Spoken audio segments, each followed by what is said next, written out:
Welcome to meeting number 33 of the Standing Committee on International Trade. Pursuant to Standing Order 1082 and the motion adopted by the committee on Thursday, February the 12th, 2026, the committee is resuming its study of the free trade within Canada. We have with us today Mark Mancini, Professor, Thompson Rivers University, Faculty of Law, and Canadian Chamber of Commerce, Pascal Chan, Vice President, Strategic Policy and Supply Chains, and by video conference for Maple Leaf Foods, we have Michael McCain. Welcome to all of you. Thank you for being with us today. This is an important study that we are doing, and we very much appreciate your comments. We will start with opening remarks of up to 5 minutes, please. Mr. Mancini, I start with you. Thank you, Chair, members of the committee, for being here. As we heard, my name is Mark Mancini. I'm a professor of law at Thompson Rivers University in Kamloops, British Columbia. And I'd like to speak to you today about three things primarily. Number one, the barriers, the constitutional barriers that potentially exist to establishing frictionless free trade across Canada. Number two, the existing problems with some of the tools that governments have reached for in light of those barriers. And then number three, what the Constitution might permit us to do instead. And I make these comments today based on a report that I co-authored with my colleague, Professor Paul Daly, for the Macdonald-Laurier Institute, and Professor Daly will be here to speak to you in the next hour. Let me start with the constitutional landscape and why it presents somewhat of a problem for frictionless free trade in Canada. The Constitution wisely actually divides economic authority between Parliament and the provinces. Provinces hold jurisdiction, broad jurisdiction, over property and civil rights in the province, professional regulation, and trade. The result in a federation like ours is an inescapable web of non-tariff barriers. Different product standards, different licensing regimes, and different certification requirements for important professional jobs. Even well-intentioned regulation of this kind, by its nature, creates constitutional friction. And despite the fact that this is inevitable, these approaches can be duplicative and wasteful. Parliament's jurisdiction over trade and commerce is broad, but it can't override this constitutional reality. The Supreme Court of Canada has been clear. Federal legislation cannot descend into the day-to-day regulation of goods and professions reserved to the provinces. And the court, unfortunately, has narrowed other interpretive pathways to a frictionless national market, most notably in the Free the Beer decision. So this background explains why existing recent statutory efforts to encourage regulatory harmonization, while positive, are not complete. The Canadian Free Trade Agreement, for example, and despite recent positive efforts on that front, is voluntary, and for its benefits still contains lists of exceptions on goods and labor mobility. The One Canadian Economy Act, recently adopted, represents a major step forward. But it, of course, only applies, as it can only apply, when federal and provincial laws naturally interface. It cannot compel cross-province acceptance of regulations amongst the provinces. Moreover, many of these efforts, including those in the provinces, rely on a constitutionally suspect method of breaking regulatory impasses. They depend on so-called Henry VIII clauses, named after that old Tudor king, which permit individual cabinet ministers or the cabinet as a whole to amend primary law. The executive, under this mechanism, purports to exercise a quintessentially legislative act, blurring the lines of accountability. While the Supreme Court has held that these mechanisms are constitutional, they exact a cost in politics because they distort accountability and they depend on executive action changeable at the stroke of a pen, creating an unstable policy environment for regulated entities. And so that brings me to what we do going forward, and that's the subject of our report. There is a constitutionally sound escape valve from all of this. And what we propose is the solution we propose in our paper is a joint federal-provincial agency created through matching legislation passed at both levels of government. And this agency would do three things. It would mandate mutual recognition. If a good, service, or professional credential is lawful in one province, it would be lawful in all. Second, it would develop national harmonized standards and a means to enforce them through the agency. And third, and maybe most importantly, It would systematically identify barriers and recommend their removal, with provincial ministers acting on those recommendations through tightly constrained and accountable executive powers. This is not technocracy or bureaucracy for the sake of it. This proposal is designed to coordinate and reduce the duplication of national and provincial regulations. We take the world as it is. We live in a highly regulated economy, and we want to leave space for jurisdictions that choose to simply remove regulations outright while continuing to coordinate regulatory responses at the national and provincial levels. With this in mind, our Constitution need not be a council of despair. Parliament and the provinces can build a regulatory solution that works within the division of powers and does not depend on inherently unstable executive action. The law here, in other words, is not only an obstacle, it can be a solution. Thank you for your time today, and I welcome your questions. Thank you very much, Mr. Mancini. Mr. Chan, please, for a statement of up to 5 minutes. Merci, Madame la Présidente. Thank you, Madam Chair. I'm the Vice President of Strategic Policy and Supply Chains at the Canadian Chamber of Commerce, which is Canada's largest and most activated business network, representing 400 chambers of commerce across the country and more than 200,000 businesses of all sizes, from all sectors, and from every part of the country, working to create the conditions for our collective success. Je tiens tout d'abord à remercier les membres du comité d'avoir entrepris. First, I would like to thank members of the committee for undertaking this study and, of course, for inviting me to participate as a witness. At the Canadian Chamber of Commerce, we are always looking for ways to improve our country's economic growth, productivity, and competitiveness in the global economy. Within Canada, I'll start by noting that the toughest obstacles to overcome are not always external or flashy. You'll often hear our President and CEO, Candice Lang, talk about the importance of cultural or mindset shifts. And that's because on matters like this, we can't do the quintessentially Canadian thing and be too polite to openly discuss what is holding us back. And since the U.S. President's election, it does feel as though prospects for our economic prosperity have Canadians questioning whether we should have been deliberate or proactive when it comes to dreaming big. And to that end, a byproduct of this trade turmoil that we've been experiencing has been an acknowledgement of our complacency when it comes to doing the difficult things that are going to allow us to grow our economy, both abroad and domestically. So for the latter, that really means getting our own house in order and genuinely pursuing one Canadian economy by slashing internal trade barriers. And the rationale for action is clear. Study after study has made the case that these barriers only serve to limit our economic growth.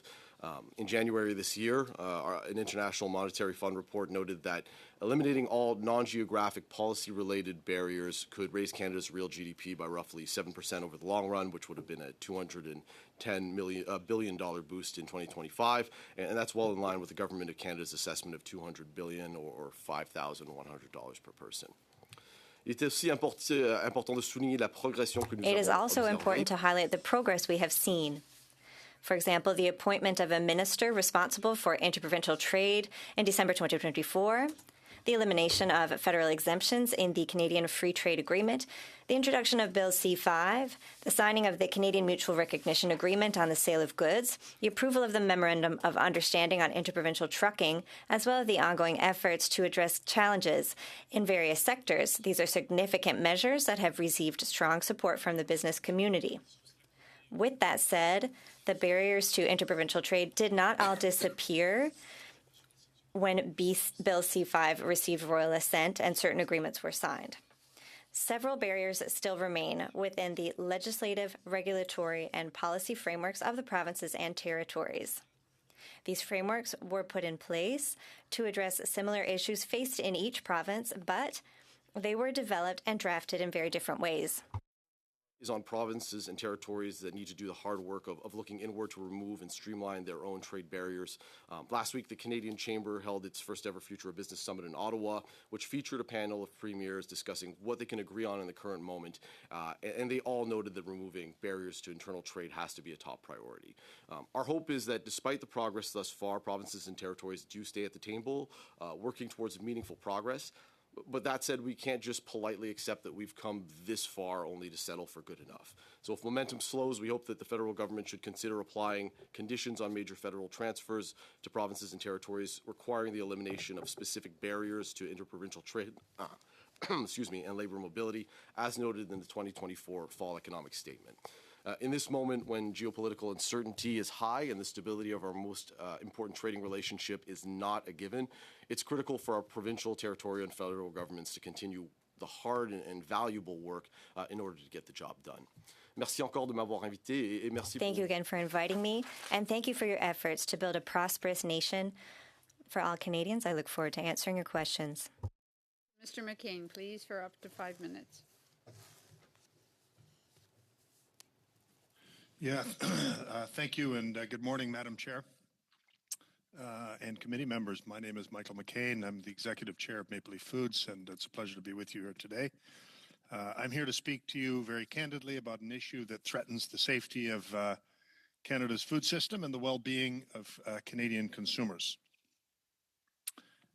Some parties, in the name of interprovincial trade, are calling for actions which will materially erode Canada's globally recognized federal food safety system through the nationalization of what are essentially subpar provincial food safety regulations. The pursuit of international trade, I believe, is not the issue here. This is a proper objective, and we can all agree on it. This is about how we accomplish this objective, and it cannot come at the expense of food safety and Canadian lives. Today, as we speak, Canada boasts a world-class food safety system framework which is enforced by the Canadian Food Inspection Agency. It is nationally and globally recognized as ensuring Canada has amongst the safest food in the world. We have today a globally recognized national standard. Canada's federal food safety system is not a barrier to internal trade. Anyone manufacturing and selling food in this country should be adhering to these federal requirements. Unfortunately, for way too long, Canada has supported a virtually unknown second-tier food safety system. The second system is a patchwork of substandard provincial and territorial regulations. These regulations all differ. They fall desperately short of modern food safety standards, and I would judge the food produced by these substandard systems as unsafe. In the name of internal trade, advocates are calling for these subpar systems to be legally deemed as equivalent to Canada's globally recognized food safety framework when they are not. What is worse, this fraud would be perpetrated on consumers who are not even aware of the risk. There's only one path to fully unrestricted interprovincial trade for food in Canada. This country should immediately eliminate this unsafe second-tier system of mismatched regulatory and inspection systems and align solely around Canada's world-class federal system. Madam Chair, I don't speak about these issues lightly. In 2008, Maple Leaf Foods was responsible for a listeriosis crisis that killed 23 Canadians on our watch. Since then, federal food safety regulations, tools, and standards have advanced significantly. Provincial and territorial regulations have not. I speak to you today from a place of personal accountability and rooted in the pain that was attached to this serious food safety breach. The consequences of a substandard food safety network are real and tragic. I ask you today to heed this warning, and I look forward to your questions. Thank you. Thank you very much, Mr. McCain, and to our other witnesses. Mr. Chambers for 6 minutes, please. Thank you, Madam Chair. Welcome to our witnesses. It's a pleasure for your testimony here today. Just a couple quick questions. I noted in, I believe it was Mr. Chan, you noted that we still have a number of internal trade barriers, right? How long do you think we should wait before we expect to make significant improvement? Well, I'd hope that we'd see it quick. Obviously, I think the crux of my remarks was we've made good progress so far, but we can't wait much longer to get the job done. And obviously, given the comments we just heard from Mr. McCain, I am not suggesting that we wrote any sort of food safety regulations, and I think that he also proposed a path forwards for us to get towards free internal trade on that piece. So I just wanted to acknowledge that. But I think that obviously keeping the provinces at the table and the solution that we have put on the table as well, saying the federal government does have levers that they could pull. And Professor Mancini also raised a number of solutions possibly that we could explore constitutionally as well. I think that maintaining the momentum on this and making sure that we get the job done over the course of the next year would be very, very important. That would be our ambition, and that's what the business community would like to see. Right. Or we'll be here in 20 years from now. I'll be long gone, and we'll be having the exact same conversation as we had 20 years ago. Absolutely. Well, we don't want, as I mentioned, kind of it's a question of culture, mindset, shifting our ambition. We can't just accept good enough. We can't just be too polite to say that we need to do the hard work. And there are some hard discussions that have been happening and that still need to continue progressing over the course of the next year. Thank you. Professor Mancini, was the Como decision correct in your view? My own view is that I've written about this actually. So my own view is that the decision was not correct. My own view is that Section 121 of the Constitution Act prohibits non-tariff trade barriers that strike at the heart or the flow of interprovincial trade. The Supreme Court came up with a test that I think mimics this, but will not actually make it easy to find that any of these non-tariff trade barriers are constitutional. So would you say that that decision set back the push to reduce trade barriers in the country? In some ways, I think it provides us the fodder to do it now, because now we know that there's not going to be a legal, like a judicial pathway out of this. We're not going to litigate our way out of trade barriers. It's going to require a political solution. That's difficult, but the law is limited in what it can do in this particular way. Adjudication in courts, I mean.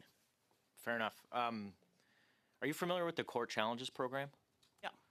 So I recognize you say that we might not be able to litigate our way out of this. But could you not allow or provide resources to the Court Challenges program to allow Canadians whose economic freedom is being restricted to bring challenges to some of these regulations and challenge the constitutionality or the power and the authority of provincial governments to limit their economic and financial freedom? The problem, the barrier that exists to that, Mr. Chambers, is that there are no real legal grounds to do that. The charter, Section 7, early in its era, was tried to use that section of the charter to strike down barriers on economic liberty. The courts have pretty much rejected all of those types of challenges pretty consistently since the charter was brought in. And Section 7 just doesn't have an economic protection component to it, which really does limit, even if we could fund these challenges, really does limit the efficacy of them to establish a national frictionless free market. I find it fascinating that the court can read in the living tree so many other things that were not happen to be in that document today, but will refuse to acknowledge that people have a fundamental right to economic freedom and movement and mobility in this country. But in any event, final question, because I'm running out of time.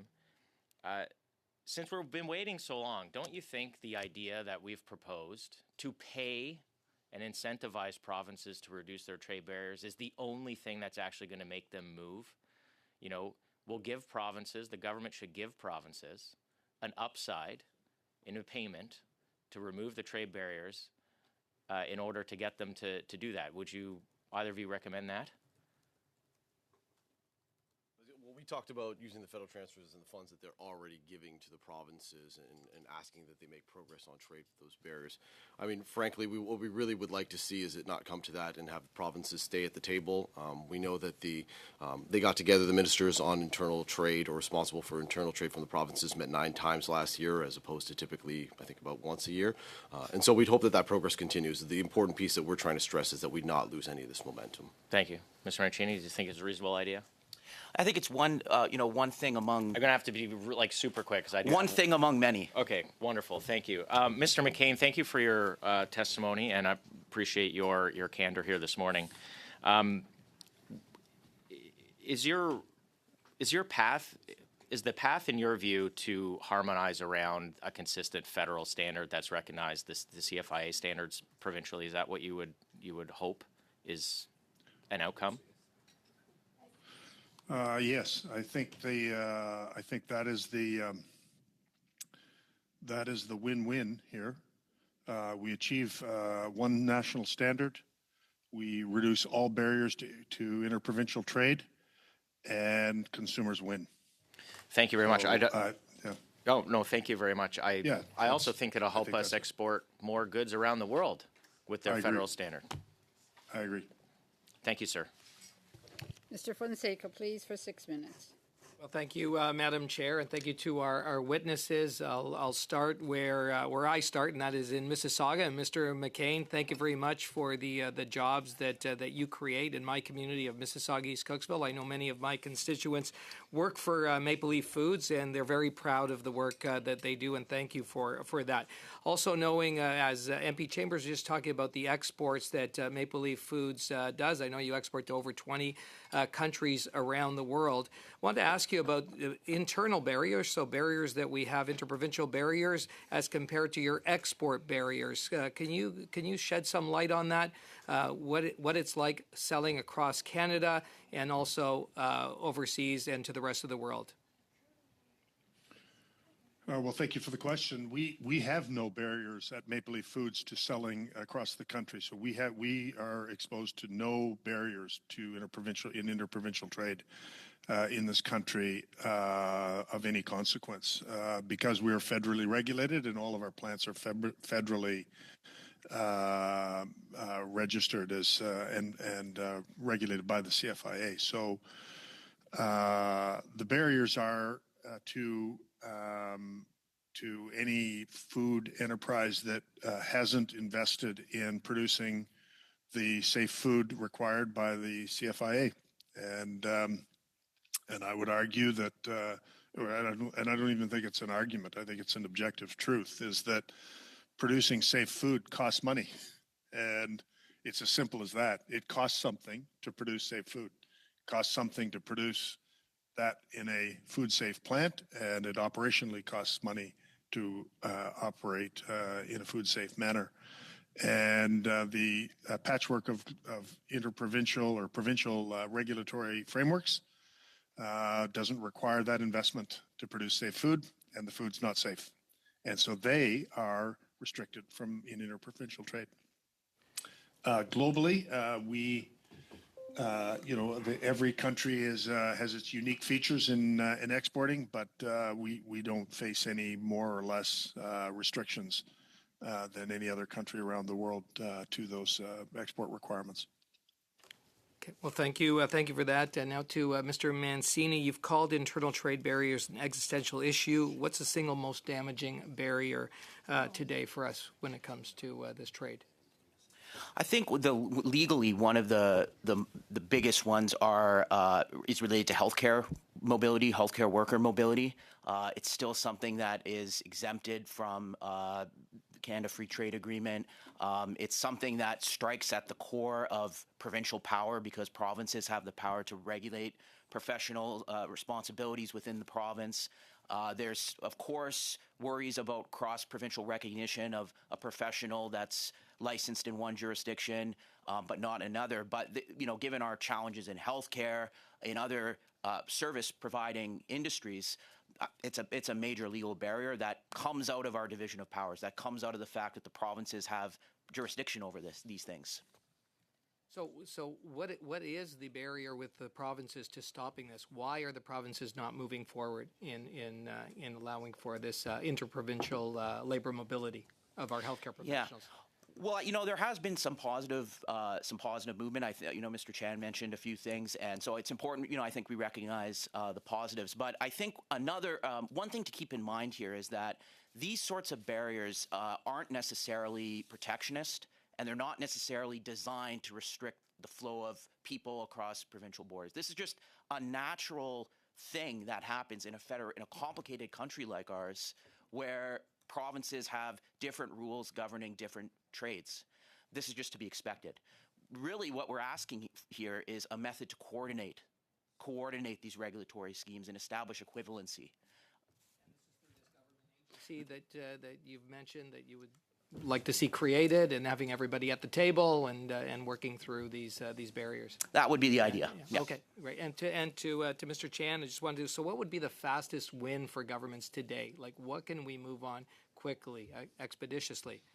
Yeah, I think that the piece of labor mobility comes up a lot. We talk about our productivity challenges and supply and demand to allow labor to go where they need to be, specifically where there's a need for them and where they're able to work, where there's an opportunity for them, and then obviously become more productive and contribute to the economy.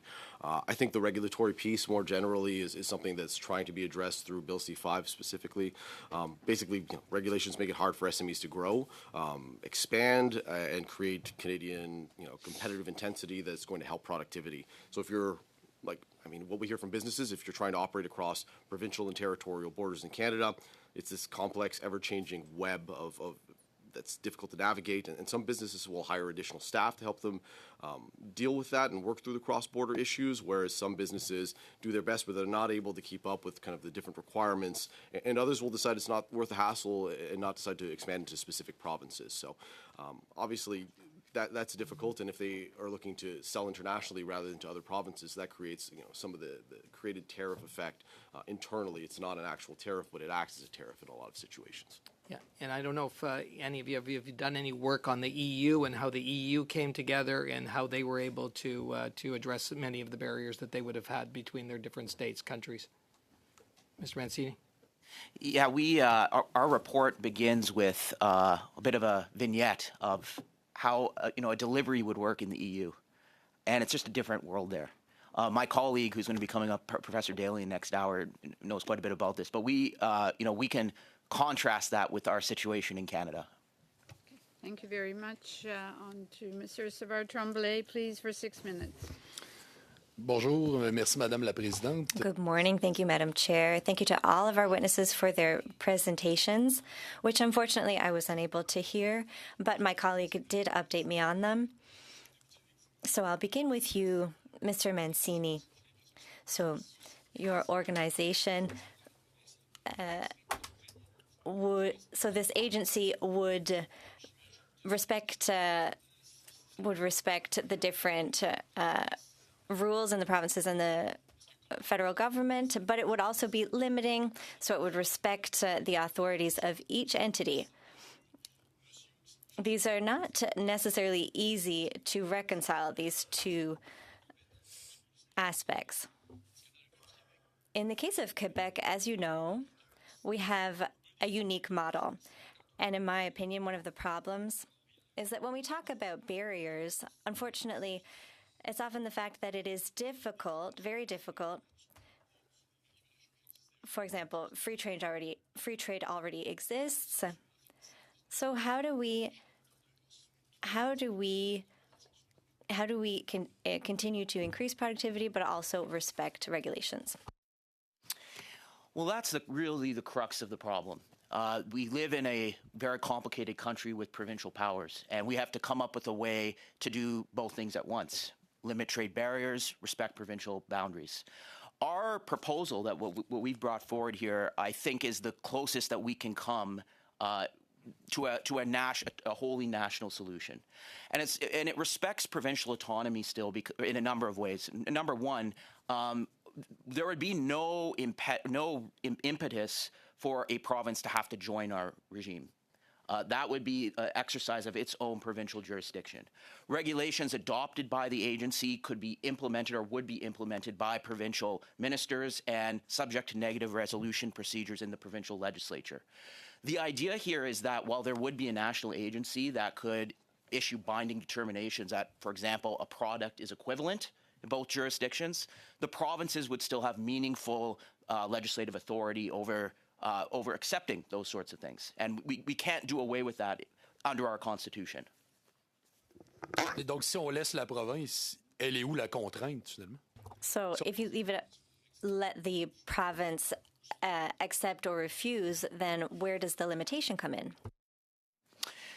We expect that like rolling down a hill, snowballs rolling down a hill. Provinces will likely get on board with an initiative that other provinces have agreed is working. I think when we see the benefits of reduction of trade barriers, legal trade barriers, it would be very enticing for a province to join. And that's the sort of thing that the Supreme Court has said in our federation is permissible, to create incentives for provinces to join cooperative schemes that are for the betterment of the entire country. Mais je sais que vous êtes enseignant. I know that you're a professor of law. So in our case here, have you checked the constitutionality of an agency that would be able to sanction a province in that way? Yes. So this is our proposal runs on a concept called interdelegation. And it's a well-known legal concept that has been deployed really in several regulated sectors across the country. How it works is that the agency basically wears two hats. It is delegated powers from the provinces and from the federal government, and it shares those powers. And the Supreme Court, most recently in the Pan-Canadian Securities reference in 2018, confirmed that that is a constitutional technique. It's a way, as long as the provinces retain the power to withdraw, they retain their sovereignty. And there are many ways we can build into the agency provincial checks to make sure that it's operating according to what the participants want. But this scheme of interdelegation is constitutional and has been held as such by the Supreme Court. Mais selon ce que j'avais entendu de vous, vous disiez que But according to what you were saying before, what I understood, you said the agency at the beginning wouldn't need complete adherence. So you wouldn't need all the provinces to participate. So would that mean, for example, that there would be a coalition of provinces that would adhere, and then the other provinces would be isolated, and that they would have to concede to something they didn't wish to do?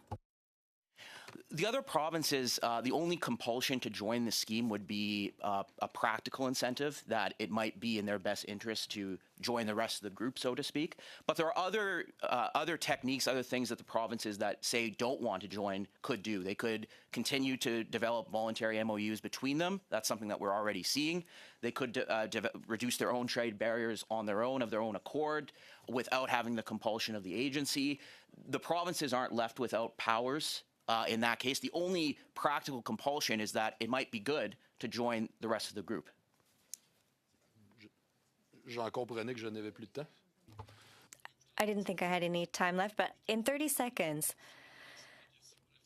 So this famous question of professions, as you know, in Quebec, we are very attached to our Bill 101. How can we respect it? Well, Bill 101, notwithstanding clause, that is a subject that's before the Supreme Court right now. It's a complex legal problem. As of now, though, what the notwithstanding clause protects is the right of a province to insulate its laws from constitutional challenge. That's the black letter law of it. And so until we're told otherwise, that is a valid power that can be exercised by Quebec. Okay. Thank you very much. Mr. Mantle, please, for 5 minutes. Thank you to our witnesses for being here and providing valuable testimony on this. Mr. Mancini, do we have free trade in Canada right now? No. Mr. Pascal, Mr. Chen, do we have free trade in Canada right now? That was my unfortunate suspicion. To return to the conversation you had with my colleague, is your testimony, Mr. Mancini, that in some areas the Supreme Court has invented new things, if I can use that word, charter values, charter vibes, some might say, but in other areas we have the court has eviscerated the plain black letter reading of the Constitution? I think in some ways the Supreme Court has, again, my own opinion, has gone out on a limb on certain charter-related jurisprudential questions. That only, in our case, in the case of free trade, though, the Supreme Court's holdings only set up the political question, which is what we're hoping to resolve with our proposal here, which is how do we, in absence of judicial decisions that really help us out, establish free trade in Canada? Why shouldn't we just take another kick at the can? The Supreme Court seems to like to change its mind.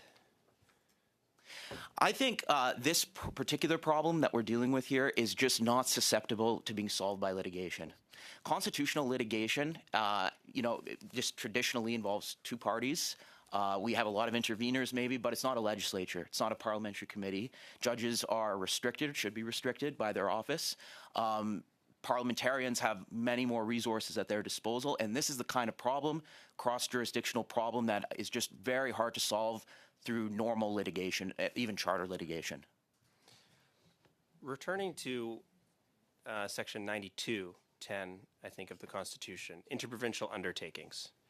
Do you think there's space for the federal government to exercise some leadership there with respect to some of those large interprovincial undertakings, whether that's an energy corridor, a pipeline that clearly goes across multiple provinces, engages multiple jurisdictions? That seems to be, sort of squarely within what that is contemplating. Is that something? Is that an approach the federal government could or should take? Well, that's a tool in its toolbox, and it's the declaratory power it's able to exercise. Now, of course, there's always the legal question and then the political question of how to manage the use of that power in light of provincial objections. That's a question for the exercise of political power, but this is certainly a tool in the federal government's toolbox. Thank you. Yeah, I wouldn't ask you to comment on the political question, but from your vantage point as a legal scholar, we had proposed in the last election a national energy corridor. Do you think that would survive and could utilize the provincial undertakings powers? Yeah, without knowing completely about that particular proposal, something like that, where the federal government can convincingly say that it's in the national interest, is something that's amenable to use under the declaratory power. Thank you. I also want to understand your testimony with respect to labor mobility. So, as I understand your testimony, various professions in Canada are not recognized from one province to the other province. So does that make it difficult for Canadians to move from one province and pick up their employment in another? Yes. And again, these barriers are not necessarily vindictive. They're not necessarily designed to target people in other provinces. They're just things that naturally arise as provinces have exercised power over their professions. So say electrician in one province, let's say in Saskatchewan, can't tomorrow get a job offer in Newfoundland, move across the country and begin working again. That's not possible right now? Depends on profession, but otherwise it's difficult. Yeah. Is there any legitimate purpose for that type of barrier? I mean, the Charter seems to provide labor mobility, including specifically ability to take up employment across the country. So how does that work? Make that make sense for me. Well, two things. I think one is that just naturally over time, provinces, we have different provincial cultures, and they make different judgments about what requirements their professions need to meet. And over time, those are legitimate judgments. Charter mobility, however, just doesn't have the constitutional teeth to say that we have a right to pick up employment in any province. I just have one question on limited time. Just very quick. Yeah. One thing I'm worried about is we have this moment right now where Canadians are, I think, all on board with removing this. Are we using that opportunity, or is it slipping by us? A brief response, please. We're using it. There's more that we can be doing. Thank you very much. Mr. Lavoie, please. 5 minutes. Merci, Madame la Présidente. Merci Thank you, encore Madam à notre... Chair. Thank you again to our witnesses for being with us. We always appreciate you. This is a very informative discussion. My first question is for Mr. Chan. I was listening to you and Mr. Mancini, and all of our witnesses are talking about trade barriers. I quickly did some research, and I checked how long trade barriers between provinces have existed. Do you know? Well, if they've been in place for 50 to 60 years. There are $200 billion worth of potential if we ease the barriers, but we know that barriers exist. I appreciated in your presentation that there was progress, good progress until now. You also talked about the good momentum. So what I'm understanding is that no one is against an agreement and increasing internal trade. So now we're at the stage where we have to decide how we're going to do it despite the long existing barriers and how to do it together. We have to come together. So do you have the same vision as I do? Do you share my opinion regarding that? Yes, exactly. In fact, even our provincial chambers of commerce had written to ask for this to move forward and for progress to be made. That was in February 2025. So, of course, given the situation with the United States, this has become very complicated. And now we're looking at how we should be managing this in Canada. So these barriers have been in place for 160 years, rather, and provinces established their standards. And as Mr. McCain said, there's a reason why there are standards and why these standards are protected. There are provincial standards and a federal standard. Why should they be duplicated? Why couldn't we establish something that works just as well for Saskatchewan as for PEI? Of course, there is work to be done. As I said, there were 9 meetings last year among provincial ministers responsible for internal trade, and all of the other agreements that have been worked on also constitute progress. But as Mr. Mantle was also saying, we need to harness this momentum and continue the work. So you agree that we are in this mode where we're working together to find solutions? Yes, absolutely. And you said that we have momentum now and we need to harness it. I think that's very important. So now, another question. Could you name 3 priority sectors? I have 3 in mind. I know what they are. What would they be for you? Well, labor mobility is one. So is there a specific sector or sectors that you would prioritize for labor mobility? What I'm really concerned with is trucking, because transport is essential. And even if it were possible to increase free trade through regulation, transport would remain a very major issue. So I know there's a pilot project now, but it needs to become permanent in order to eliminate those barriers. I would say that is something very concerning, especially in rural regions. Your second priority? Well, I said labor. Also financial services, that's something that's very important. And what would I say for the third? Well, the administrative burden, especially, is a problem for SMEs. Yes, you are right about that. Mr. McCain, I was listening to your open remarks. And do you have concrete examples? Because you were talking about food safety standards and how that's a barrier and how some are subpar. Secondly, do you have concrete examples to help me? Because I'm not necessarily an expert on your sector.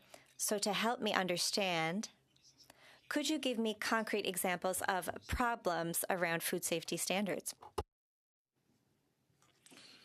I'm not a food safety professional myself,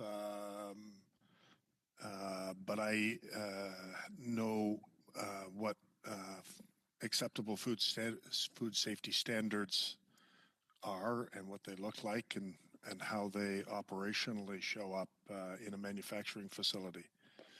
The provincial standards that are a patchwork across the country, I think, would be widely recognized by the professionals at the CFIA and any other jurisdiction that understands the highest standards available, that they are just not, operationally even in the same ballpark of standard. You can,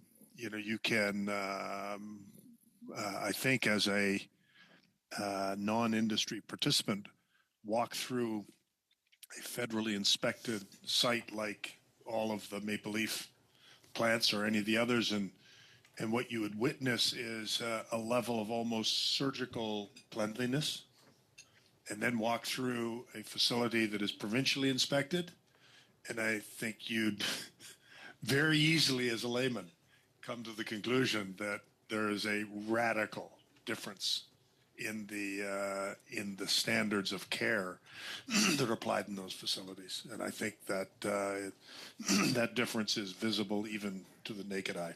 Thank you very much. On to, for 2.5 minutes, Sivard Tremblay, please. Merci. Monsieur Thank Chan. you. Mr. Chan now.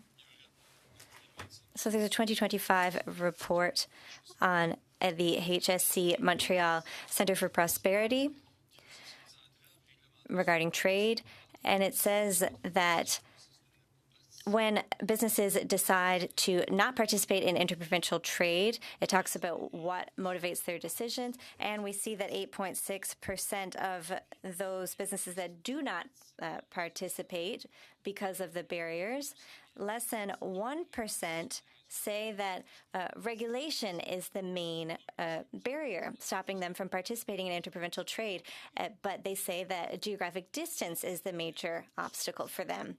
So would you say that this distance is also something that you have studied? So distance, this is identified by most companies that say that barriers are a problem for them. Most of them do not say that it's regulation. Yes, that's absolutely true. I talked to your colleague about transport being an obstacle, and Canada is geographically vast. Regarding the report, I'm not sure I've seen it, and I'm not trying to say that we don't agree, but we listen to what we're told by our members from the different chambers of commerce, and provincial chambers of commerce have indeed confirmed that that is an obstacle. You estimated $14 billion as the cost of barriers. We saw certain research, and this is not our study, but we saw studies that said that that could be 21% could be the number on the tariff barriers. How much time do I have left? Oh, it's not easy when I only have 2.5 minutes. So your organization is pushing for a plan to recognize certifications respecting jurisdictions, including when it comes to language. So as you know, respecting French is always a question when it comes to professional organizations. I think you just have 2.5 seconds. I'm Francophone myself, so of course French is very important. I know it is for Quebec. It's very important in Quebec. 5 minutes. Thank you, Madam Chair. I'd like to ask my first question to Mr. McCain. Sir, you indicated that with the federal regulation of or meeting CFIA standards, Canadian Food Inspection Agency, that you're federally regulated, so that part of your business is working well. What I want to ask you about is transportation. How often that is a problem for your business, if ever? I would hesitate to say it's never a problem. It's more a problem of access to the most efficient mode of transportation. Sometimes you have a particular location and you'd prefer to have, say, rail access directly to that location when maybe we don't. So those are kind of illustrative of access points. But we don't generally have any restrictions attached to transportation systems, other than what I would describe as freight economics. It's obviously when you're producing in Ontario and you want to have to ship to British Columbia, it's more costly than if you're producing in British Columbia. But those are all natural economics. They're not restrictions per se.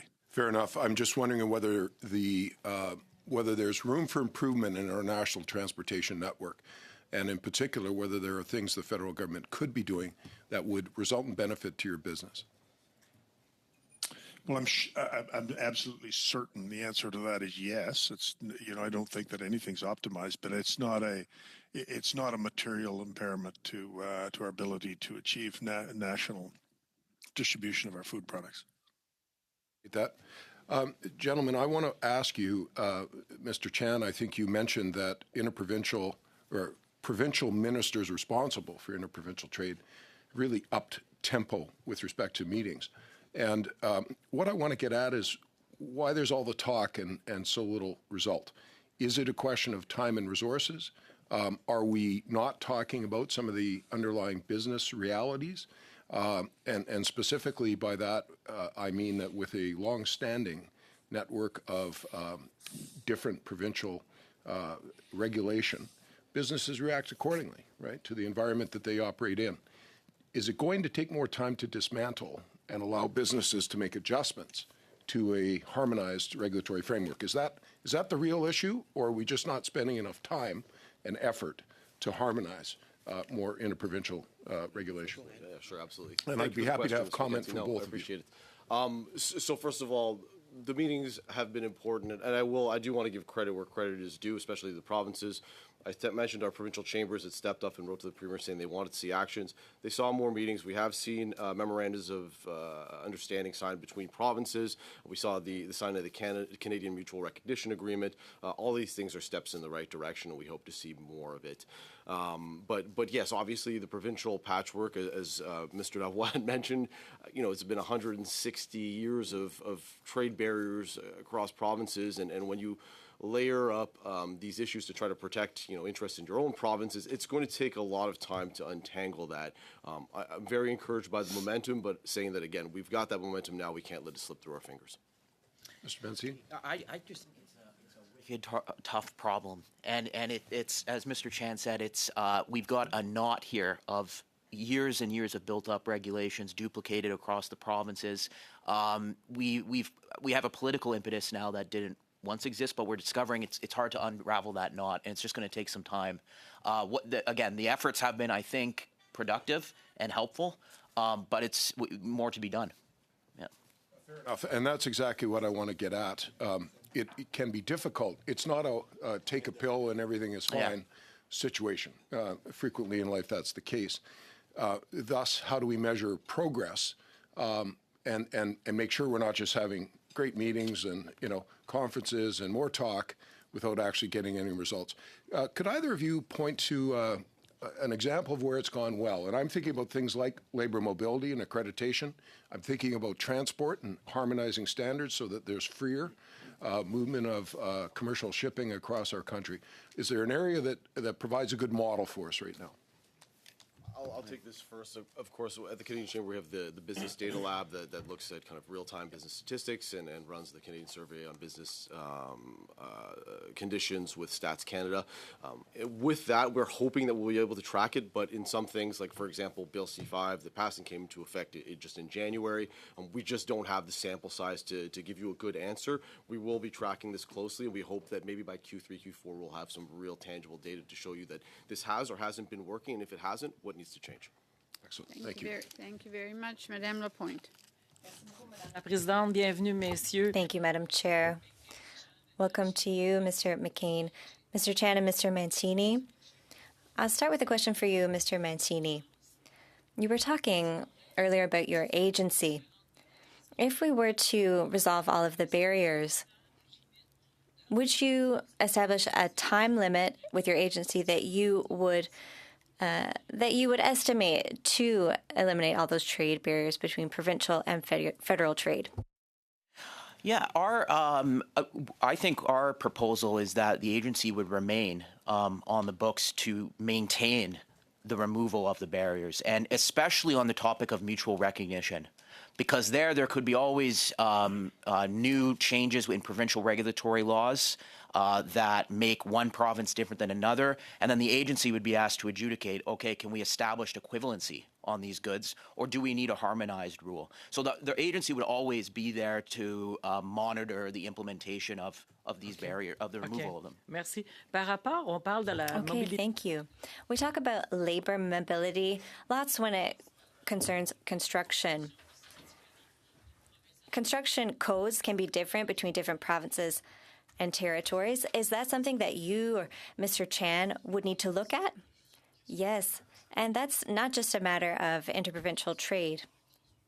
It's also an issue for the housing crisis, as we're asking for construction workers to change their standards when it comes to electricity, building, fire codes, etc. It can be very complex. We know that there's a national code referred to as the NRC, which is also modified and adopted by provinces, which can change from one province to another. And construction workers do need to change how they do things depending on where they're working in the country. This has an impact on the cost for the developers and also on the ability to construct housing. Yes, in Quebec compared to the Northwest Territories and the Yukon, there must be climate differences as well. So, Mr. McCain, for your information, I used to sell your products. My father and I had grocery stores, and we sold your wonderful products. And you really piqued my curiosity earlier. You're welcome. They were great products.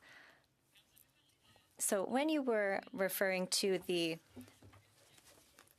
listeriosis crisis, there were provincial regulations for abattoirs. I went to check the report, in fact, earlier, and I was wondering, is that one of the things that explained the listeriosis crisis? No.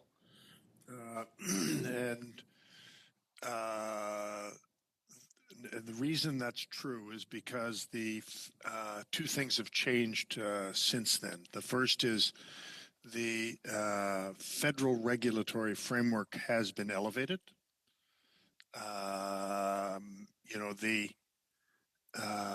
The harsh reality at the time was that the federal regulatory framework for food safety, specifically listeria monitoring programs, was satisfactory but not world class in Canada. Okay. And we were in compliance with the regulations and frameworks that existed at the time, but yet there still was a failure. We were accountable for that failure. We chose, along with others in the industry, to work collaboratively with the federal government and industry to elevate the entire Canadian food safety system through the CFIA, and I think everybody who's a participant in the federal system is proud of what we've accomplished in the last 15 years. Bravo. 15 more years. Wait. Bravo. Now, when you sell your products, as you say, there are different food processors, but when you're in Mississauga, you can sell everywhere in Canada and there's no problem? Correct. If it's a federally approved and inspected facility, you can sell anywhere in the country. Which happens to be roughly 95% of all the food produced in Canada is federally inspected. It's the 5% that is provincially inspected that should be everyone's concern. And they can't, and right now, that is limited in its growth because they cannot ship across provincial borders. And I would emphasize, should never be allowed to. All right, thank you very Merci much. beaucoup à vous tous. Thank you very much to all of you. Other speakers today, it was very informative. All right, I will suspend for a minute so that we can get our other witnesses to the table.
Daly, University Research Chair, Administrative Law and Governance, Faculty of Law, University of Ottawa.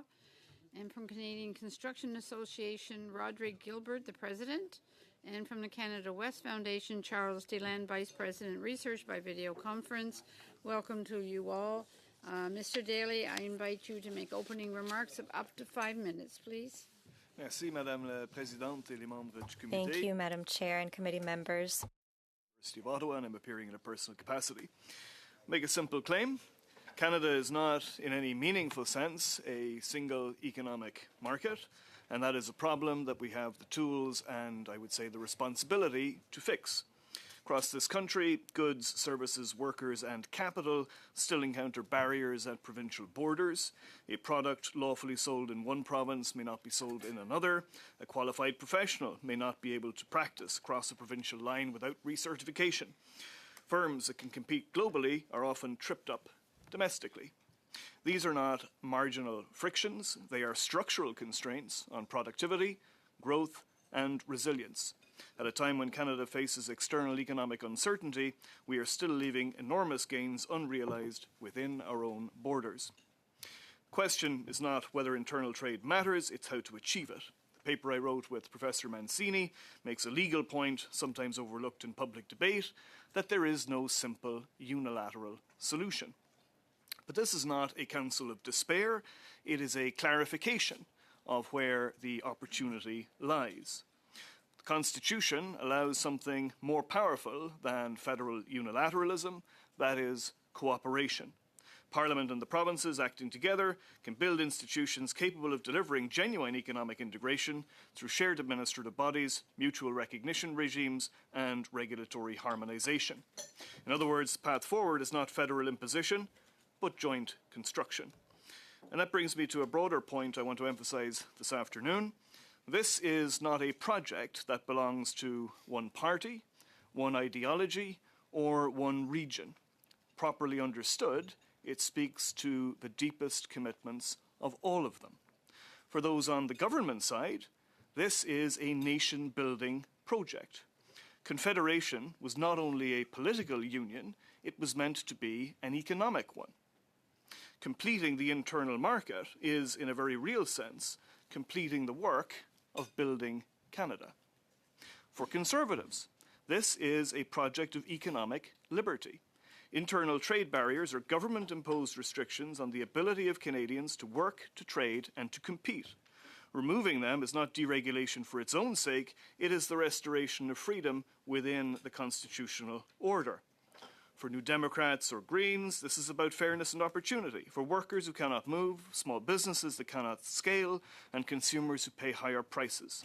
A more open internal market is not only more efficient, it is more equitable.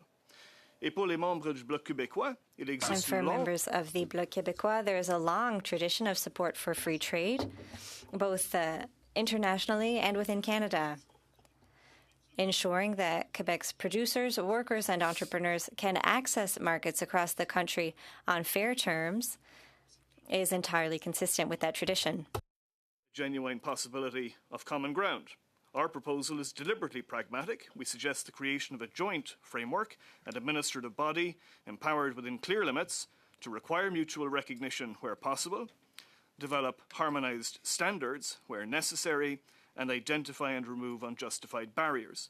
This would not eliminate provincial autonomy, it would coordinate it, ensure that the exercise of regulatory authority in one province does not unnecessarily impede the economic life of another. Let me close on this. Parliamentary committees do important work. Much of it, necessarily, is incremental. But from time to time, there are moments when something more ambitious is possible, when structural reform is within reach. Internal economic integration is one of those moments.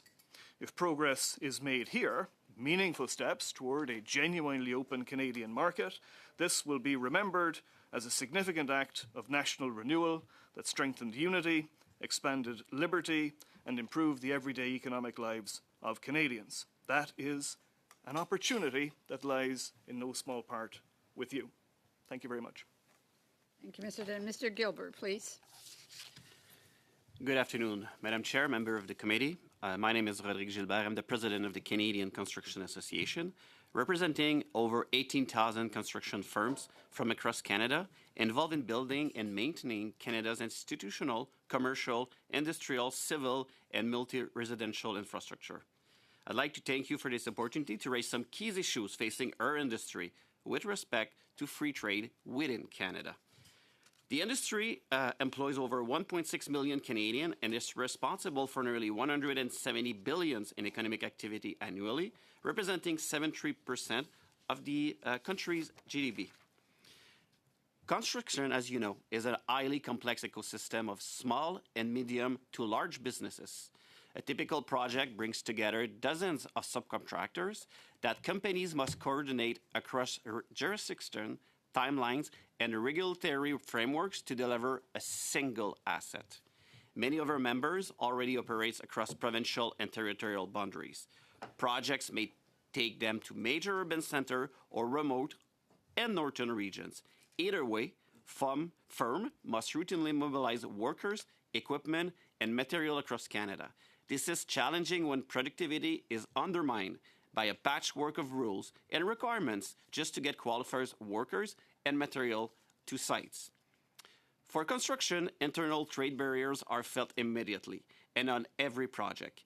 They affect whether materials and equipment can move quickly to a job site, whether skilled workers can follow work across provincial borders, and whether projects are delivered on time and on budget. The IMF estimates that fully eliminating internal trade barrier could boost Canada's real GDP per worker by up to 7%. This is a powerful reminder that internal trade reform is critical to our national prosperity. Nous prenons acte et saluons les mesures prises récemment.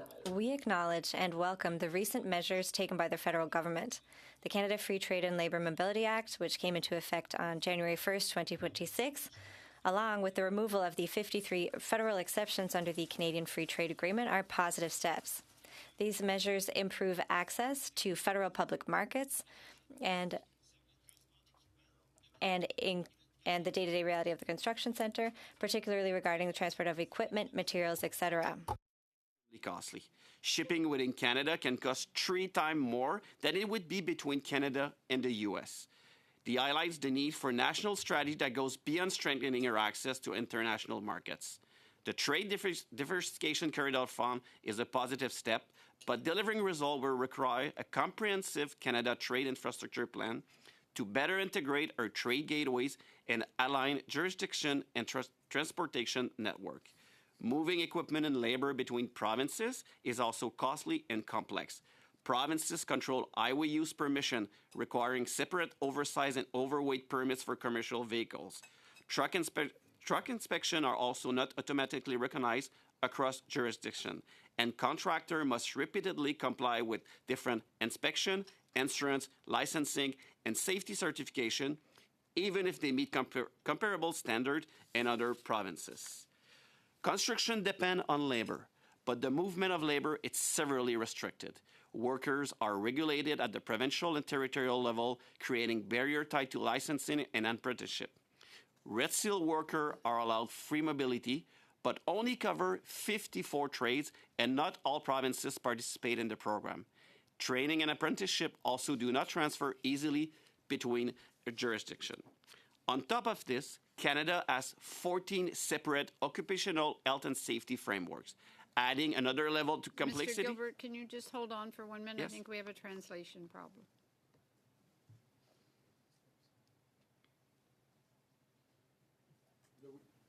Okay. Oh. Good. My apologies. Please continue. That's all. Thank you. On top of this, Canada has 14 separate occupational health and safety framework, adding another layer of complexity for both workers and employers. Beyond labor and equipment mobility, difference in building codes and standards create additional barriers.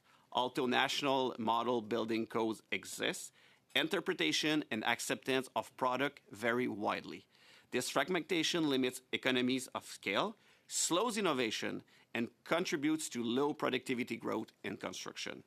In closing, from our industry perspective, improvement to internal trade should focus on harmonizations and collaboration. This includes reducing barriers to how equipment, workers, and materials move across this country, greater alignment and mutual recognition of credentials across provinces, increase consistency in health and safety requirement, and continued work towards harmonized building codes and standards. But most importantly, if Canada wants to unlock internal trade, boost productivity, and deliver housing and major nation-building infrastructure faster, meaningful engagement with the construction industry is essential to develop practical solutions. Thank you for the opportunity. Thank you very much. Mr. Deland, please, for up to 5 minutes.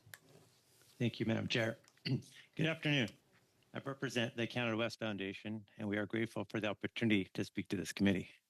The Canada West Foundation is a nonpartisan think tank whose vision is to advance Western Canadian interests by working with governments, industry, and partners to build a stronger, more united and prosperous region, one that powers Canada's future. In this time of disrupted trade relationships and falling productivity, reducing Canada's internal trade barriers is more important than ever. But even without those challenges, Canadian internal free trade should be a national goal. A recent International Monetary Fund report, as you've heard, estimated that Canada could gain over $200 billion or 7% in GDP by fully removing barriers. This report estimates regulation-related barriers imposes the equivalent of a 9% tariff on Canadians. Encouragingly, Canada is taking positive steps. While acknowledging those actions, it is important to remain focused on long-term implementation and expansion toward a fully free system. For example, Canada should speed up its plan to eliminate trade barriers in food and alcohol. And it should do the same for services with instant recognition of valid credentials of people from other provinces. We welcome the government's removal of all its 53 federal exceptions to the Canada Free Trade Agreement, an action recommended by our past research. We also welcome the Canadian Mutual Recognition Agreement on goods, which critically moves away from a historical system of asking for permission to inclusion by default, in which those seeking exception must put forth strong evidence why it should be excluded. Inclusion and open markets should be the default. More can be done. The CMRA excludes food and alcohol. While the Memorandum of Understanding on direct-to-consumer alcohol sales is supposed to be implemented by May 2026, we recommend bringing alcohol under CMRA for more robust solution. Under the Safe Food for Canada Act, interprovincial food trade must meet the same threshold as exports. While this has helped provide regulatory consistency, it has limited the ability of small and medium-sized enterprises to scale up, particularly in Western Canada, as they do not have access to provincial markets the size of Ontario and Quebec. Bringing agri-food under the CMRA or similar mechanism would mean that any product meeting provincial standards could be sold elsewhere in Canada, making food more available and more affordable to Canadians. Efficient trade is especially important in supply-managed agricultural sectors, given the high prices Canadians pay as a result. The Canadian government, unfortunately, in our view, appears to remain committed to supply management in dairy and poultry. However, given that a Canadian egg and chicken farmer in the West or elsewhere meets federal safety standards, they should be able to sell their products to their fellow Canadians no matter where they live. We support the initiative by the Committee on Internal Trade to expand mutual recognition to services by the end of the year. A Canadian in good standing with their provincial body should be welcomed by any province, expanding employment opportunities and boosting productivity by getting the right person in the right job.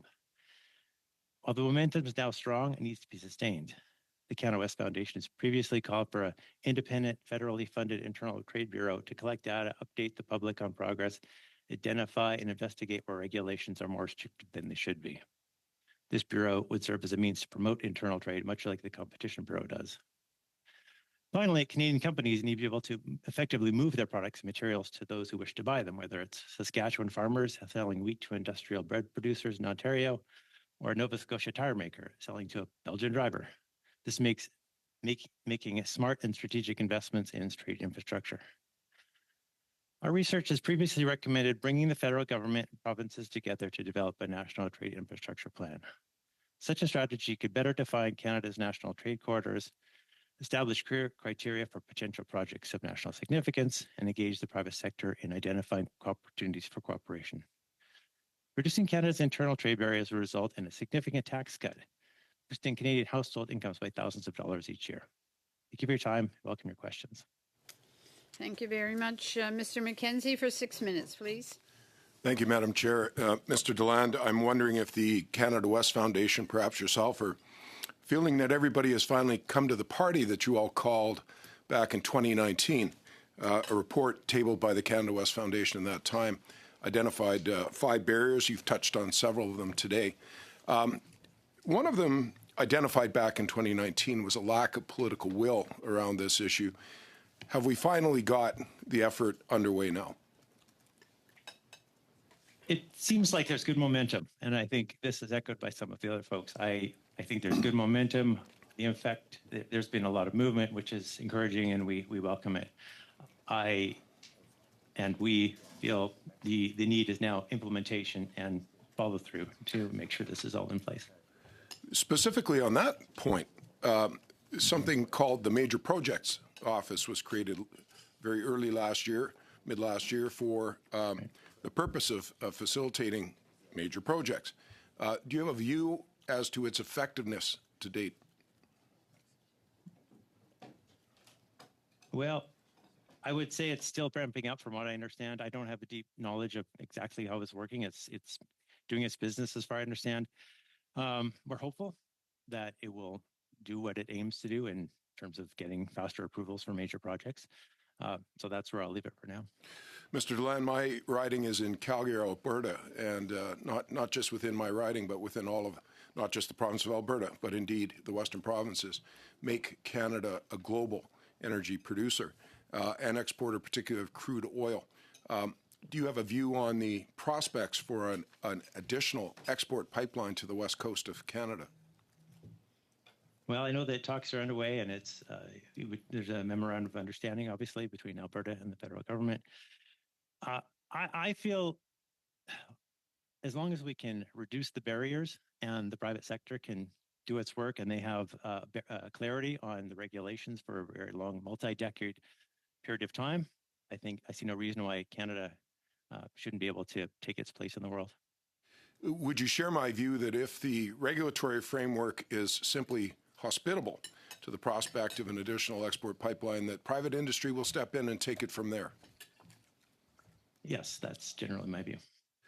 Would a requirement for that hospitality for the concept of an additional export pipeline include the removal of the oil tanker moratorium that presently prohibits loading and unloading of tankers of scale necessary for international shipment on the West Coast, the northern BC West Coast specifically? I mean, that is something that Canada West Foundation has called for. I think there's a way to do that to protect the environment and to allow for deep water shipping. Complex issue from your perspective, or one that's within our grasp right now with the expertise we currently have as a nation in shipping, the high standards that are employed in our industry, and frankly, the general interest that I've yet to meet a Canadian who doesn't care about the environment, specifically our West Coast environment in this case. I agree. I think it's universally shared by Canadians, and I see it that it's possible with our strong technical folks that this is able to overcome. Thank you. I appreciate those comments.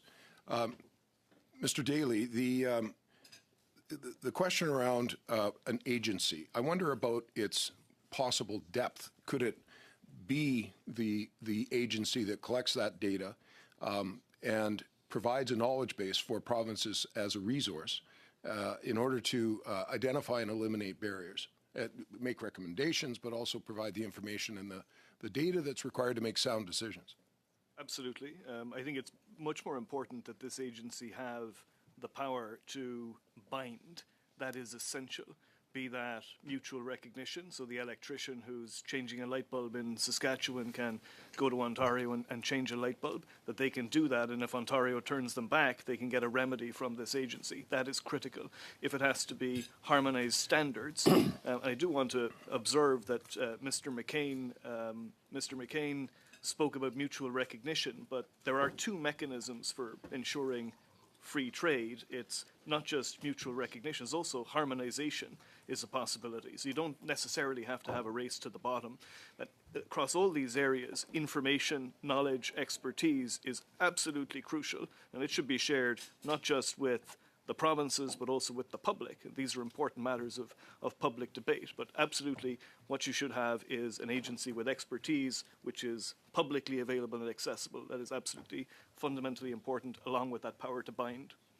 We've noted here, and it's been discussed this morning in the previous panel as well, the constitutional realities of our country, areas of jurisdiction and responsibility between provinces and the federal government. So for an agency to have a binding or an ability to impose a binding result, that would require, I presume, it's almost like an international agreement where parties voluntarily sign on. It is, to a degree, a ceding of jurisdiction to put it in the hands of that agency. Is that what would be required in Canada, an agreement that binds the provinces? If you want something that binds the provinces, they will have to sign up. And it's also important to note that depending on how you structure the agency, you can have significant provincial involvement in the operation of that agency. You could set it up so that any time the agency proposes something binding in terms of mutual recognition or harmonization, there's a majority or even a supermajority, if you like, of provinces that have to go along. All of these, it is not we're going to set up an agency and then the provinces disappear into the ether. They would be there at the foundation, and they would remain foundational through the work of this agency. Okay, thank you very much. Mr. Lavoie, please, for 6 minutes. Oh, Mr. Nafty. Oh, thank you, Chair. Terrific. Thank you. Thanks to all the panelists for being here. Really appreciate it. Professor Daly, I'll start with you.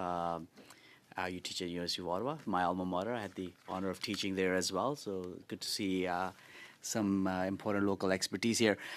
I was looking at your bio, and you've got seems like very extensive experience in common law-oriented country, and some of them are federations as well. And I wanted to sort of engage you a bit of a dialogue on the realities of a federation like Canada when you are looking at breaking down barriers, whether it's mutual recognition or harmonization, that it very much requires, depending on how the Constitution is structured, and ours in particular,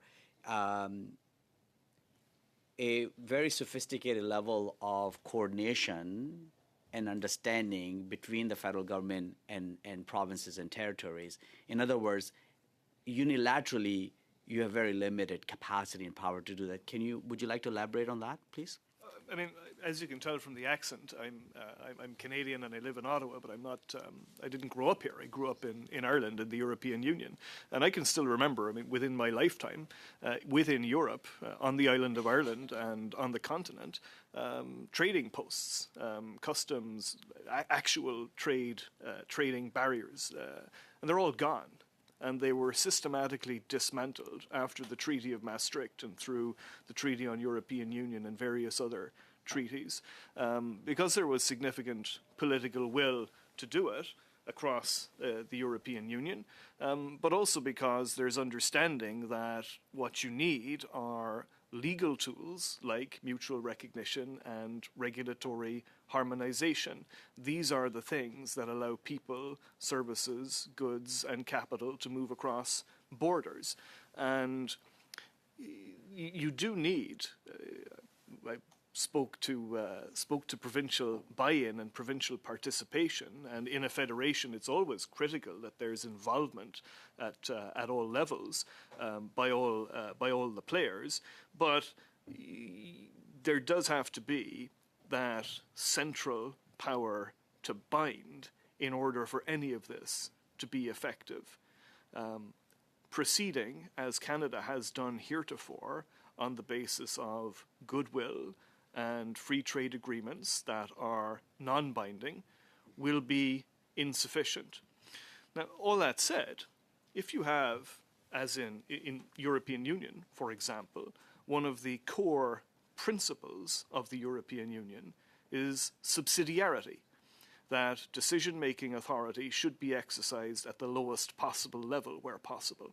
And that is a principle which would form part of any Canadian equivalent to a European Union approach based on harmonization and mutual recognition. There would still be a role for provinces in contributing to the elaboration of standards and to their enforcement.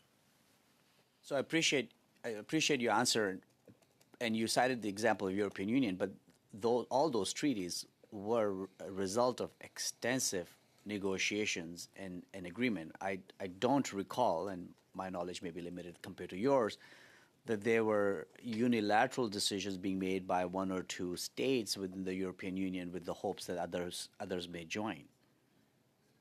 That's true, but we need to compare apples with apples, and so I would say in Canada, the initiative here, if you want to do something like this, if you want mutual recognition, if you want regulatory harmonization, the initiative has to be federal. The first pillar here would be set down by Parliament.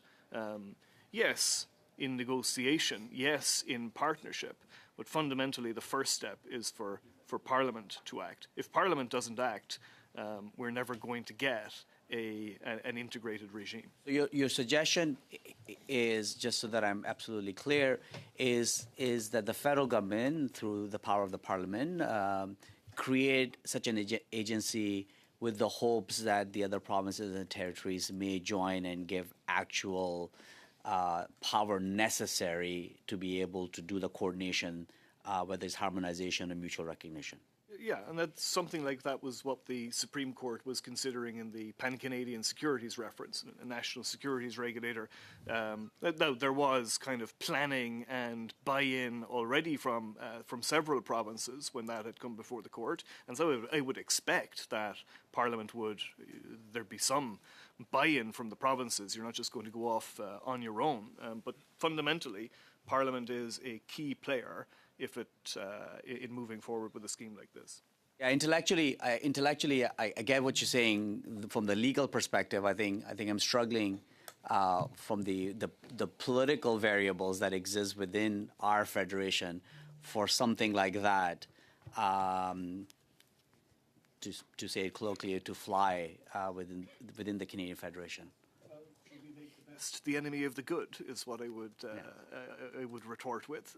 Yes, it would be nice to have everyone on board and everyone acting at the same time, but the realities of a federation are often significantly messier than that. I can't wait to hear my colleagues' point of view on such suggestion. Thank you very much. But thank you. Monsieur Savard-Tremblay, please, for 6 minutes. Merci, c'est une très belle transition. Thank you. That's a wonderful tradition. Thank you. I'm pleased to hear my colleagues' enthusiasm to hear what I'll have to say. But our witnesses are the stars today. Mr. Daly, you mentioned the free trade heritage in Quebec and the heritage of the independent movement. There was Jacques Parizeau, Bernard Landry were the first to push for free trade with the United States in the 80s, far before it was in fashion. And the Jacques Parizeau government signed a free trade agreement with the rest of Canada as well. And the Sovereignty Project always had partnership with the rest of Canada included. So we are not against it. We are for it, but we're not for it under just any conditions. Some agreements are better than others. And also, we were never against free trade in Quebec. It was just that there were certain conditions that we were against. So now, of course, the question is about harmonization, where we would be concerned that it would be forced upon us. So we're talking about the agency, and your colleague was talking about it in the first panel. The question is, how do we articulate this limitation while respecting jurisdiction? In the case that we're concerned with, if we say that it will not threaten provincial independence, what would we do, for example, if a province was against something, an economic measure, or something against something that had to do with identity or culture? Who would be the arbiter? Who would make the final decision in that case? That's the question for an agency. But first of all, harmonization federally does not necessarily mean that linguistic, for example, interests of a province would be negated. For example, the CRTC, when it comes to broadcasting, has very robust policies around Canadian content and linguistic obligations as well. And I would hope that such measures could be put in place surrounding harmonization for regulations and mutual recognition as well. It is true that at some point someone will have to make a decision, but in creating such an agency, those authorities and powers can be well organized, and we can take into consideration the uniqueness of provinces. All of this can be put into movement in that legislation with a framework around this agency. But yes, at some point, someone will have to make a decision, as you say.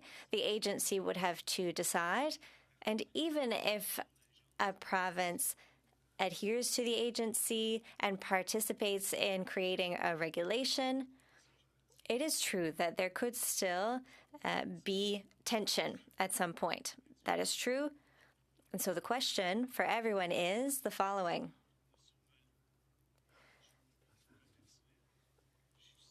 Is the value of free trade justified even in the face of certain sacrifices? And even an independent Quebec would come up against such choices. Yes, absolutely. That goes without saying, except an independent Quebec would be like any independent country negotiating. There would be mistakes made sometimes, and sometimes there would be wins. It would be a question of negotiation. What we want to be certain of is that even if Quebec is a province, I hope it will be a province for as little time as possible, but in the current case, if a decision is made, well, you gave the example of the CRTC. You said it would be possible to integrate content protections, language protections, etc., but that would still be federally structured. So even if there is respect for that province's language, that province is still not independent in the same way. Do you understand? That is true.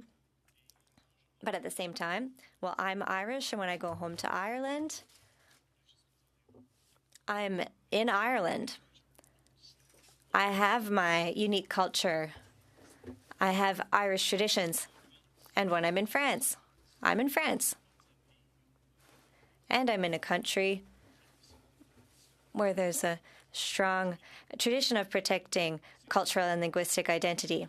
Those things don't necessarily evaporate in economic union. If I were a Quebecer, I would look to the European Union. Dans un grand marché. So the idea of being part of a big market, a trade union, that's not a problem, and you mentioned this in your opening remarks. That has been part of our tradition, and we are in favor of it, and we certainly admire the Irish people, a very admirable people. And green in our patriotic flag is for the contributions of the Irish.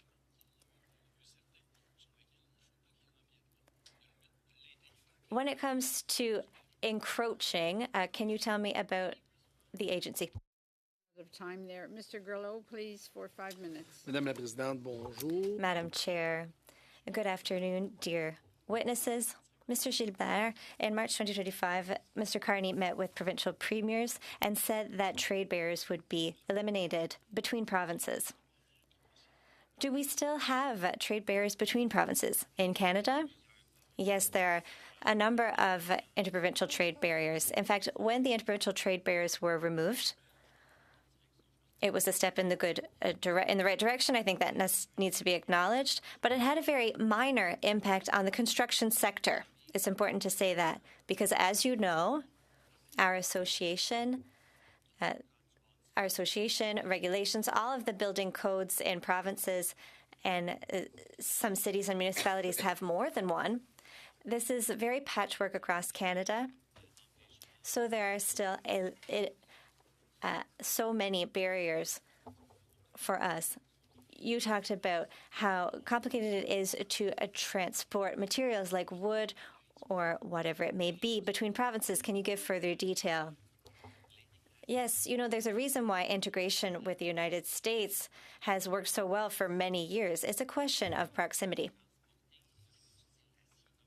I'll take steel as an example, but it could be wood, it could be aluminum. Transporting steel from Ontario, it can cost 7, 8, 9, 10 times more than if we brought in those materials from the United States. But if the west of Canada paid the entirety of current customs fees to and from, it is still much more expensive. There's another problem in Canada, and it's very important to mention it as well. The state of our transport infrastructure for transporting goods in Canada is falling out of, it is not well taken care of. And we, as an industry, support the Buy Canada policy. I think it's essential to support Canadian producers. But at the same time, there's this reality where the costs and the fees that are in place and the infrastructures are not able to support what needs to be done for this to happen. All of these projects are about to be built, and the Canadian government is in a mode of building infrastructure, but there are all of these costs, and they need to be acknowledged. We are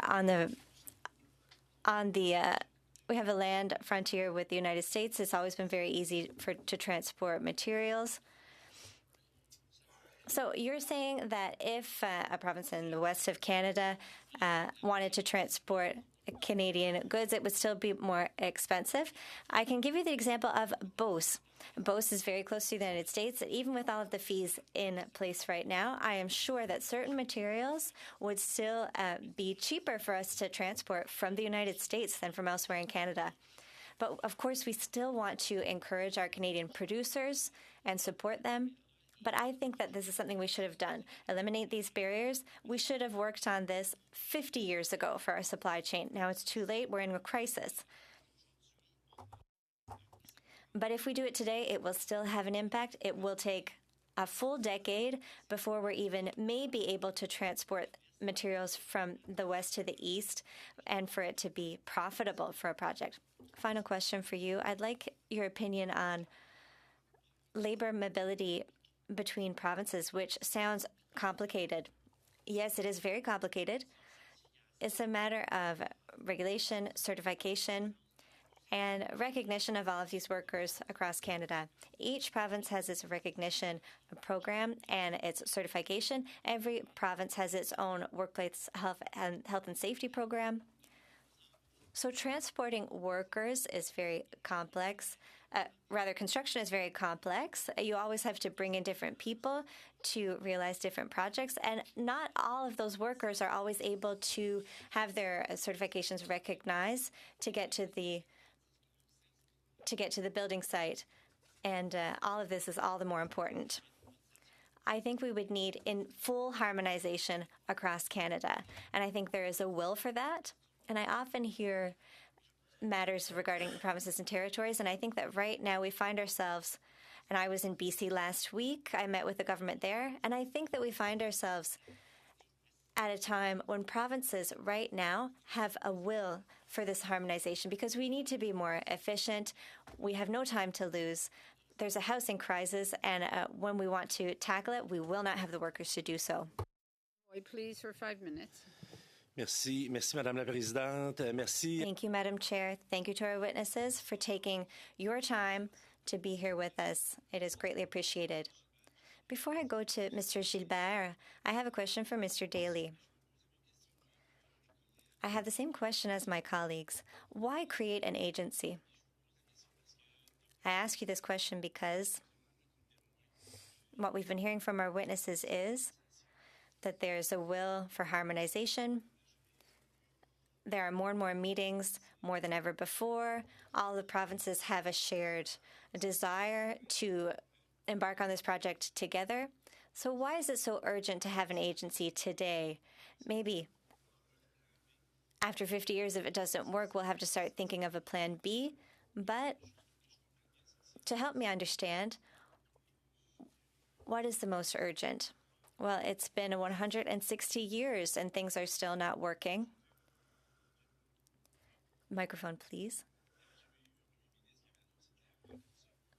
No Prime Minister has ever said it that clearly. And we're hearing from our witnesses that there is momentum and we have to capitalize on it. Well, look, for quite some time, there have been free trade agreements within Canada. And nevertheless, we observe that there are limitations in those agreements. We are still talking about free trade within Canada. And myself, having lived it, experienced it elsewhere, it does take political will. And it can be done with binding tools incorporated into it. That is the case in Europe. And there's always urgency. I think it's the word binding because people want to do free trade. So I'm having a hard time with the word binding, but thank you for your response. Mr. Gilbert, what is the measure that you would propose? I'll ask you to be more specific for the medium and long term. I call these quick wins. If we're able to do something quickly now where there would not be too much limitation for the provinces, what could be done quickly? And then, so tell us what the steps would be for the medium term and then the long term. We know that some things might take 3 to 4 years. Can you give us detail on that? I think one of the quick wins would be harmonizing accreditation of workers. That would be the quickest. And I think there is a will to do it. For example, provincial labor ministers have met a few weeks ago, and they established quick standards surrounding that. Another thing is that I think federal leadership will be necessary. Federal leadership will be necessary to harmonize all standards, workplace health and safety, building codes. When it comes to building codes, they change as quickly as every day. And also everything regarding transporting materials from one province to the other is very complicated. I think that would be a medium-term win. And then long-term, 4 to 5 years, I think full harmonization of our trade. So, yes, it has been 160 years. It should have been rectified 159 years ago. But the United States have now given us the courage to do it and the possibility of doing it. And among Canadians, I think that we need to do so. You're right. And it always takes a crisis to see where the opportunities are. You know it as well as I do. With other witnesses, we always talk about trade diversification when it comes to businesses, clients, providers. But when we talk about diversification within our country, it just has not been part of our tradition. So the current situation is changing the paradigm. So thank you very much, Mr. Gilbert. Mr. Deland, I have a question for you. What sector would stand to gain the most if we improve internal trade? Can you give me 3 sectors quickly that would benefit from more efficiency? Déjà? Thank you. Yes, thank you very much for the question. I will piggyback on some of the previous comments, and I will say, in particular, I would say broadly services is one key thing, as Mr. Gilbert mentioned. The second would be trucking and transportation is very important. And I think agriculture, agri-foods would be the third. Mr. Savard-Tremblay for 2.5 minutes. Oui, merci. Alors, Monsieur Deland, dans votre mémoire... Thank you, Mr. Deland. When you wrote to the Privy Council office, you recommended that there be investigations to improve labor mobility. You also mentioned this today, including for new Canadians. Now, you might think that I often come back to this matter, but does this leave place for a distinct evaluation for recognition when civil law or language are at stake? I might have to defer that question. I'm not an expert in the languages on the immigration, so I'm sorry, I can't be very helpful. Ah, mais votre mémoire au bureau du Conseil privé. But you wrote to the Privy Council office, and you did speak to it then when you talked about labor mobility. Okay, so the Canada West Foundation that was prior to my joining this organization. I say just broadly speaking, the ability for people to move between provinces and to ply their trade if they're credentialed is a good thing for the provinces, notwithstanding the local regulations. Mais, en fait, c'est que dans votre mémoire, vous mentionnez... In your submission, you mentioned that there are valid barriers that exist. That's what you said. And you said in Quebec, French language services must be offered. You said that can be a barrier, and you said it's not desirable to abolish that. So I'd like to hear you in more detail on that. Let me know if you're not able to go into detail, but I would love to hear more on that. I'm sorry, I don't think I have the knowledge to be able to adequately go into detail on that question. Apologies. Bon, je ne sais pas si quelqu'un veut prendre le relais sur ça. Well, I'm not sure if anyone else would like to chime in on that question. I can come back once again to the example of France. If I'm a lawyer in Ireland, can I automatically practice civil law in France? The answer is no. There are obligations that must be respected, and the same is true here with the Quebec bar, etc. Mr. Mantle, 5 minutes, please. Thank you, Madam Chair. Thank you to our witnesses for their valuable testimony on this topic. Simple question to start. Mr. Daly, do we have free trade in Canada right now? As I understand it, we do not. Thank you. Mr. Gilbert, do we have free trade in Canada right now? No, we don't. And finally, Mr. Deland, do we have free trade in Canada right now? No, we don't. Thank you. I suspected that was the case, but I've been asking each witness that very same question. Mr. Deland, I wanted to ask you a little bit about some of the internal trade barriers, and we saw the Government of Canada remove the exceptions that it had existing in the CFTA. Do you have a sense of how impactful that decision was in the grand scheme of internal trade barriers in Canada? My sense that by itself, it's marginal. but I would say it's a leadership step, and it sets the tone. And it removes, it sets the expectation of what might happen with the provinces and other participants, so which is a good thing. Thank you. Maybe for Mr. Daly or Mr. DeLand, I'll invite you, you can both answer. What further steps or further leadership do you think that the federal government can offer in this respect, other than simply further negotiations, further discussions? Are there concrete things that the federal government has within its power that it could do to further the goal of removing these trade barriers? Well, your colleague, or it may have been you, you mentioned the spending power earlier. That's you can essentially bribe the provinces into deregulating if you want. Otherwise, as I was saying to your colleague, Mr. Nakvi, Parliament can move ahead with legislation to establish a joint federal provincial agency, and the provinces can join up. And I think with momentum behind it, such a proposition would quickly gather support. Mr. Deland, do you have anything you'd like to add to that? Sure, I would say that that's an option as well. I would also say we mentioned the idea of an internal trade bureau. If the momentum is not continued, that could be something that focuses more attention and given a mandate to move things forward and make sure it's implemented. Thank you.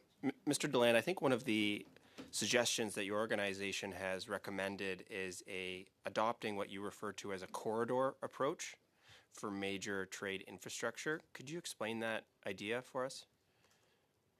Essentially, that would be sort of I guess, quote, pre-approved system by which we could get trade infrastructure in the right places at the right time, quickly when needed, and not have to go through lengthy and duplicative trade approvals.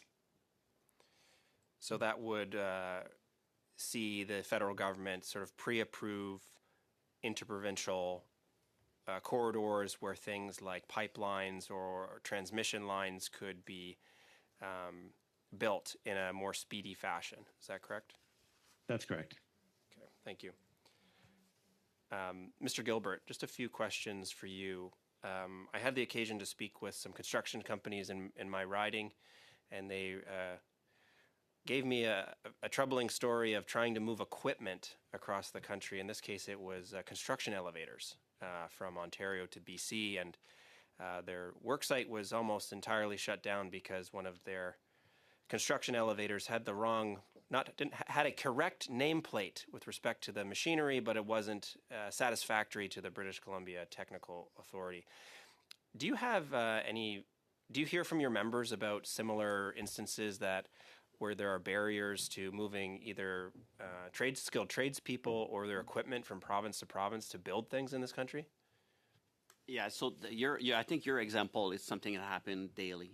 It's fairly complex in Canada to move goods and people because certification, rules, building codes, all these things are all different by province. So like I would use the example. So I live in Quebec side, and just moving goods sometime in Ontario, it's quite complex to do it. So when you talk about your example, that's something that we see every day, and that's something.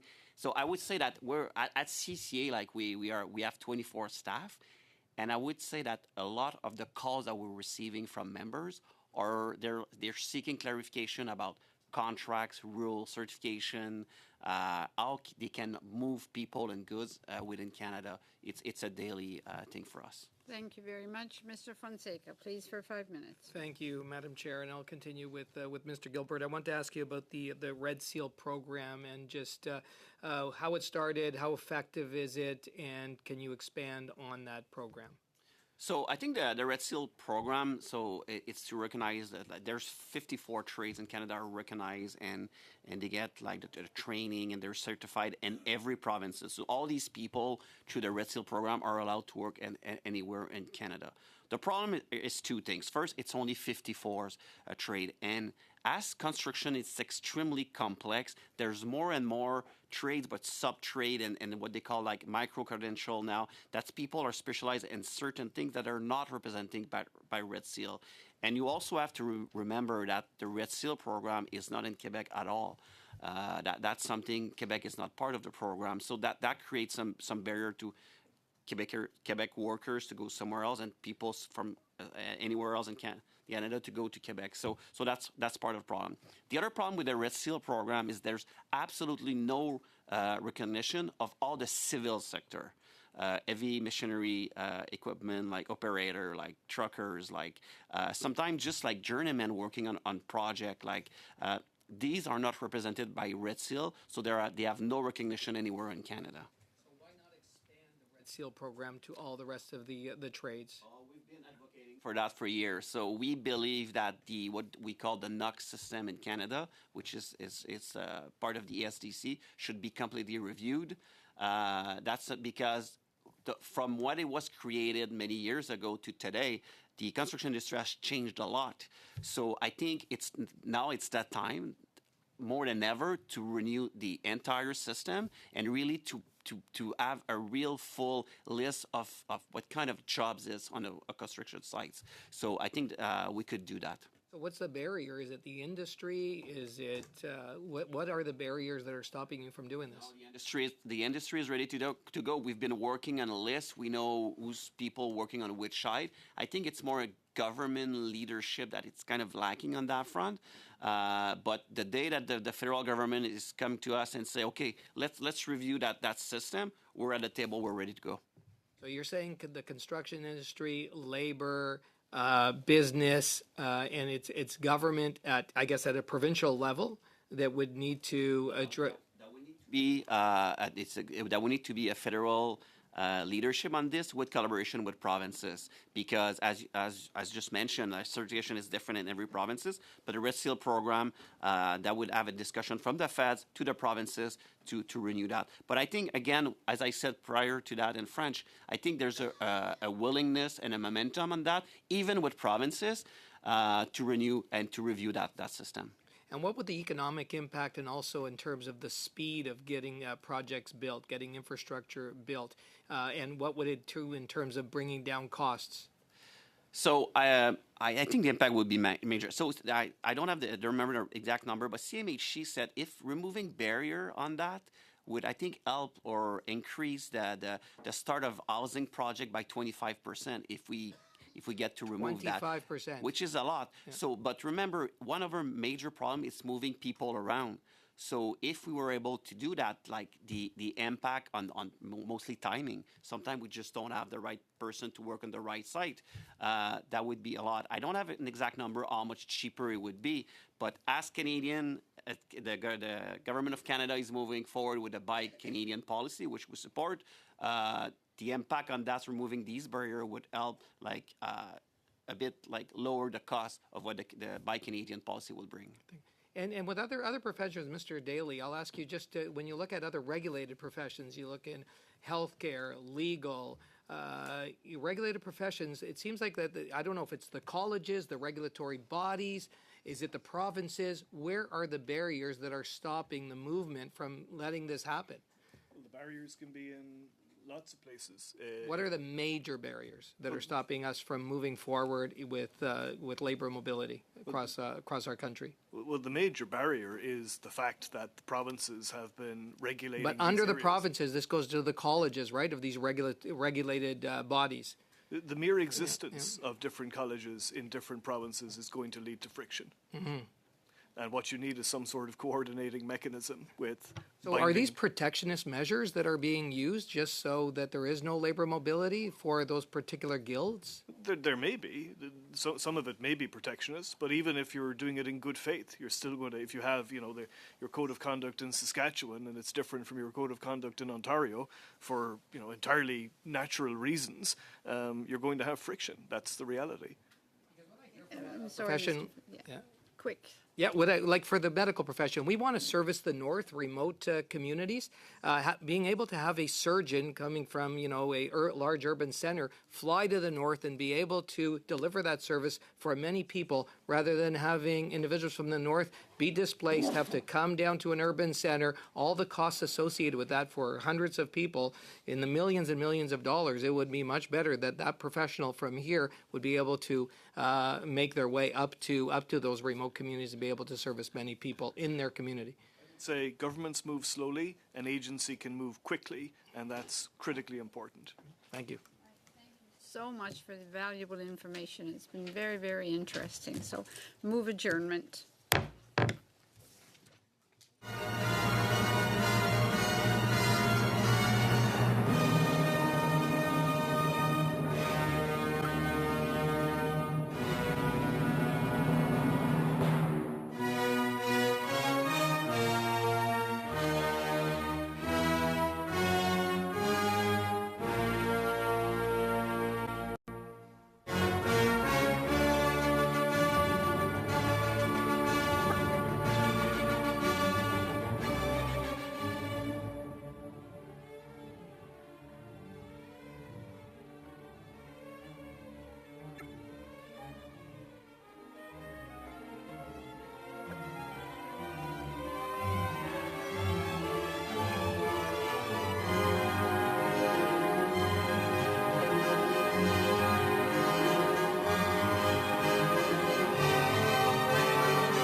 you.